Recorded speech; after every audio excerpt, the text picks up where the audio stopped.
ஆண்டவராகிய இயேசு கிறிஸ்துவின் நாமத்தினாலே உங்கள் யாவருக்கும் எங்கும் நிறைந்தவர் ஒளியின் சார்பாக வாழ்த்துக்களை தெரிவித்துக் கொள்கிறேன்.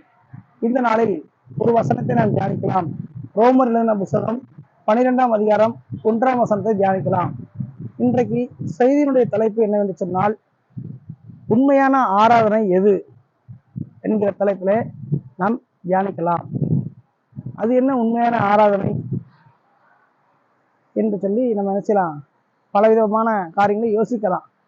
ஆராதனை என்றால் கடவுளை தொழுது கொள்கிற அனுபவம், கடவுளை மாட்சிப்படுத்துகிற, கடவுளை வழிபாடு செய்கிற, கடவுளை உயர்த்துகிற, இந்த மாதிரியான பல பதங்கள்ல வருகிற ஒரு காரியம் தான் பலி, ஆராதனை. அப்போ ஆராதனைனா அது ஒரு பலி. அப்போ அப்படிப்பட்ட ஆராதனை பல விதங்கள்ல இந்த உலகத்துல என்ன செய்யுது, நடைபெற்று கொண்டிருக்கிறது. சிலவங்க பாடல் மூலமாக ஆராதனை செய்வாங்க, சிலவங்க என்ன செய்வாங்க, இசையின் மூலமாக ஆராதனை செய்வாங்க.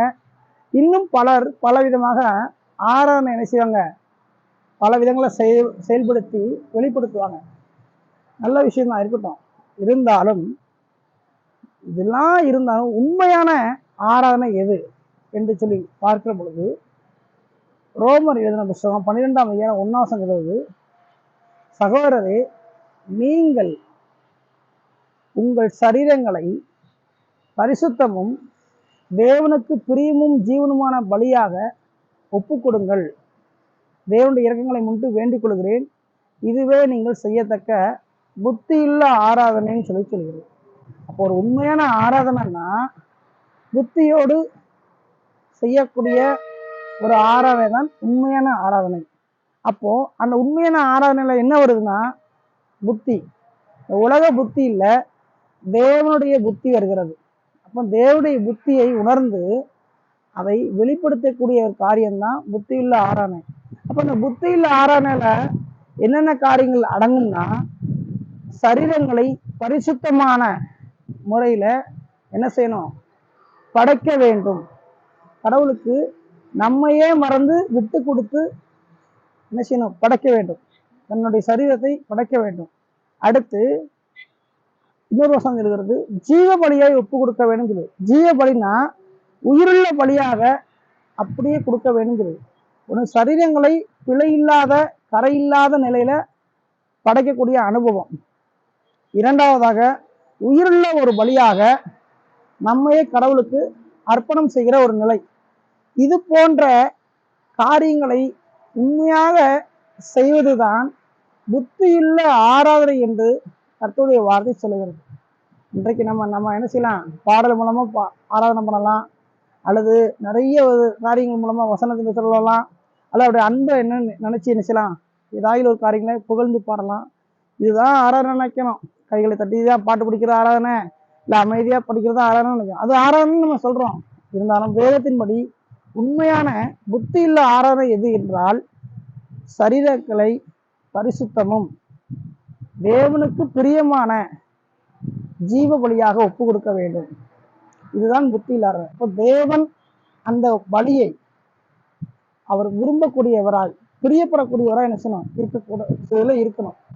அப்போ ஒரு ஆராதனை என்ன சொன்னா அது என்னன்னா, நம்ம பரிசுத்தங்களை விளங்க வேண்டும்.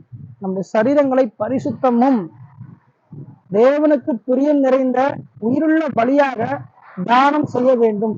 தன்னையே மறந்து தேவனுக்கு முழுமையாக விட்டு கொடுக்கிற ஒரு அர்ப்பணிக்கும் செய்யத்தான் அது உண்மையான ஒரு புத்தியுள்ள ஒரு ஆராதனை. இன்றைக்கு நாம அதை செய்யறோமா, அதை பார்க்கணும். வாய்ப்பாடுது, ஆனா உள்ளம் தூரமா இருக்குது. வாய் என்ன செய்யுது, ஆண்டவரை புகழுது, ஆனா உள்ள என்ன செய்யுது, அமைதியாவே இருக்குது. அப்படி இல்லை. ஆவி, ஆத்மா, சரீரம், சிந்தனை, எண்ணம், நினைவு, யோசனை, உணர்வு, உணர்ச்சிகள், உடலுடைய அனைத்து பாகங்களும் முற்றிலும் பரிசுத்தத்தின் மேல் பரிசுத்தம் அடைந்து தூய்மையே மூச்சாக கொண்டு அப்படியே உள்ள ஒரு பலியாக ஒவ்வொரு நிமிஷமும் படைக்கிற அந்த அனுபவம் தான் புத்தியுள்ள ஆராதனை என்று வேதம் சொல்கிறது. அப்போ எது உண்மையான ஆராதனை, இதுதான் உண்மையான ஆராதனை.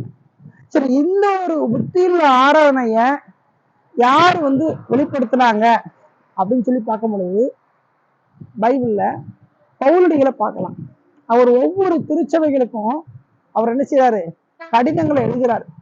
சபை இப்படிதான் நடக்கணும், அடுத்து தேவ பிள்ளைகள் இப்படிதான் செயல்படணும், ஆண்டோடைய தாசர்கள் இப்படிதான் என்ன செய்யணும், நடந்து கொள்ள வேணும்னு சொல்லி ஒவ்வொரு விதமா எழுதி கொடுக்குறாரு.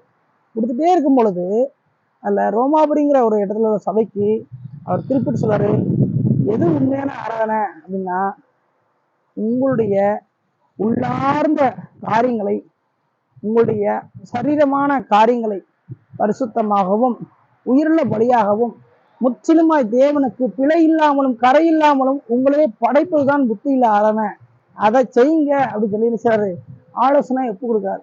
ஏன்னா அவருடைய வாழ்க்கையில அதை செய்தார். தனிப்பட்ட வாழ்க்கையிலே தன்னையே ஒப்பு கொடுத்தார். ஒரு இடத்துல சொல்கிறாரு, என்னுடைய சரீரத்துல இயேசு கிறிஸ்துடைய அச்சு அடையாளங்களை என்ன செய்றேன் அப்படின்னு நான் பதிச்சிருக்கிறேன். என் மேல விழுகிற ஒவ்வொரு அடிகளும் இயேசுக்கு நான் சொந்தமானவன் என்று அதை அடையாளப்படுத்துகிறது அப்படின்னு சொல்லி சொல்றாரு. அப்போ அப்படி தன்னை ஒவ்வொரு நிமிஷமும் சரீரத்தை ஒப்பு கொடுத்து உயிருள்ள ஒரு பலியாக அவர் என்ன செய்யாரு, உயிருள்ள ஒரு சாட்சியாக அவரை ஒவ்வொரு நாளிலும் என்ன செய்தார், வெளிப்படுத்த ஆரம்பித்தார்.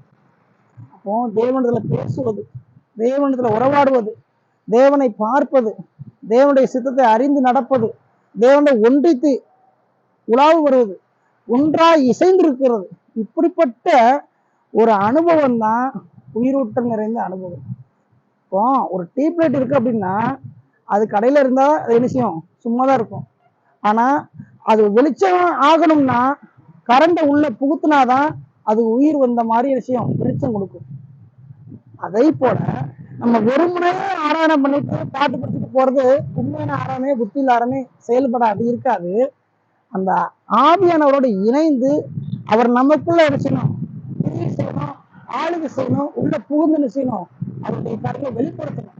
அப்படி இல்லதான் அது உயிருள்ள ஒரு ஆராதனையாக, ஒரு பரிசுத்தம் நிறைந்த ஒரு காரியமாக வெளிப்படும். ஆகவே இதை கேட்டுக்கொண்டிருக்கிற, இதை பார்த்து கொண்டிருக்கிற ஒவ்வொரு தேவ பிள்ளைகளும், ஒவ்வொரு வாலிப சகோதர சகோதரி தெரிந்து கொள்ள விஷயம் சொன்னால் பலவிதமான ஆராதனைகள் இருக்கலாம். ஆனா உங்கள் சரீரங்களை கர்த்தருடைய வருகையினால் இருக்கிறபடினால ஆதி ஆத்மா சரீரம் முழுவதும் என்ன செய்யணும், நிலை இல்லாமல் என்ன செய்யணும், உங்களை காத்துக் கொள்வது முக்கியம். அதுவும் உயிருள்ள பலியாக உங்களையே முற்றிலுமாய் கடவுளுக்கு தானம் செய்வது, ஒப்படைப்பது, இதுவும் இந்த ரெண்டும் சேர்ந்து நீங்க ஒப்படைக்கிறீங்க பாத்தீங்களா, இதுதான் உண்மையிலேயே புத்தி உள்ள ஆராதனை என்று இன்றைக்கு நாம் பார்க்கலாம். இதுதான் உண்மையான ஆராதனை. ஆகவே இந்த ஒரு காரியங்களை மனதில் வைத்தவர்களாக ஒவ்வொரு நிமிஷமும் என்ன செய்வோம், நம்ம ஒப்பு கொடுப்போம், உயிருள்ள பலியாக கடவுளுக்கு தானம் பண்ணுவோம். அது மாத்திரமல்ல, சரீரங்களை, ஆவி ஆத்மா சரீரங்களை எல்லா வகையிலையும் விலை இல்லாதபடி என்ன செய்வோம், அதை சுத்தப்படுத்தி ஒப்பு கொடுப்போம். கர்த்ததாமே உங்களை என்ன செய்வார், இந்த புத்தியில் ஆராதனை உங்கள் வாழ்க்கையில செய்யும்படியாக, தொடர்ந்து உங்களை அவர் நடத்தும்படியாக எங்கும் நிறைந்தவர் ஒளியம் உங்களை வாழ்த்துகிறது. ஆமென்.